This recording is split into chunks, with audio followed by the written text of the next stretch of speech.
Good morning. My name is Jack. I'm a Teen Services Librarian at the Berkeley Public Library, and I want to share my Eureka project, the Berkeley Comic Arts Festival. Now, a really quick word of clarification before we go forward. I'm going to be using the word comics, comic books, and graphic novels interchangeably in this presentation. So if you hear me say one, just think a story told using images for any age on any topic, and we can discuss the semantics later. So why comics? I started this from a few basic premises. Comics are not less than other reading. They're their own form of literature, and reading comics has benefits for literacy development no matter what kind of a reader you are. Comics are not just for kids. There's a large adult population of comic book readers that I don't think the library is particularly good at serving, and so I wanted to do some stuff just for them. Comics are a career path. Teens and adults who are interested in making comics either as a hobby or as a career don't have a lot of places to go for professional, practical tips. And I thought that was something the library could provide. Comics have a large built-in audience, and that audience is hungry for the kind of things the library can do. And they're easy to find. We have comic book stores, which are the hubs of diverse communities of readers. Finally, comics are huge at the library. At Berkeley Public Library, in both children and teen, our graphic novel collections go out at a rate that is twice that of other popular parts of the collection. So I wanted to give them the attention that I think they deserve.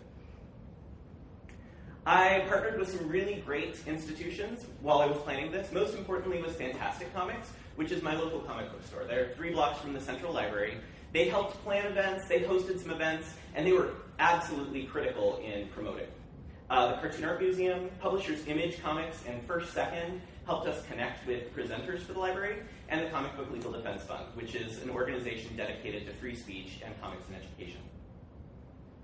So, what did I do?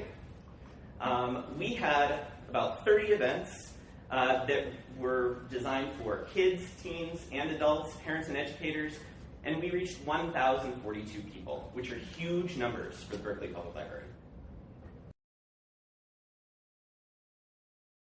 The graph on the left shows my proposed budget sources compared to what I actually spent. My budget changed a lot from my initial projections, but in the end I was able to do about twice as much for less money than I thought, and without having to ask for outside money from my partners, which I was really glad about.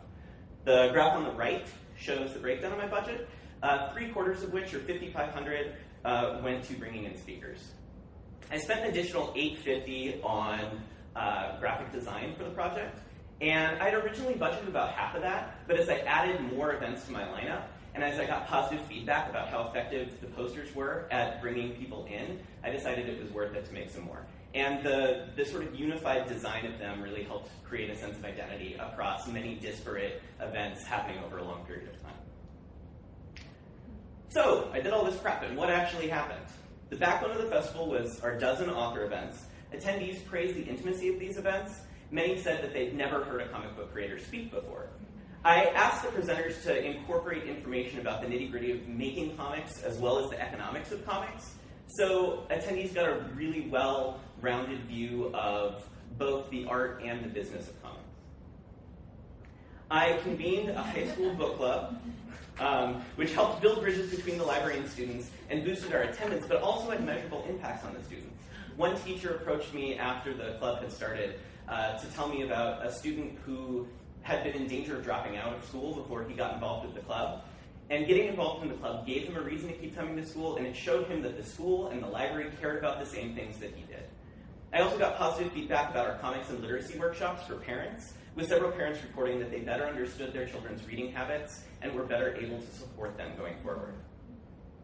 Local indie comic star Ed Luce led 30 attendees through a 3-week workshop on making comics, covering everything from layout and design to drawing and printing to book design and sales and marketing. So that was what some of the patrons got out of the events. What did we get out of it? The owners of local comic book stores were excited about the ways that the library was promoting comics reading in the community. And the store where we hosted some of our events experienced a notable increase in new customers and also increased sales. As I expected, the festival reached lots of new patrons through our outreach to the local comics community. According to my post-festival surveys, 3/4 of my attendees had never been to a library event before, and 90% said they wanted to come back. We also developed great relationships in the local comic scene and gained many inroads with stores and publishers.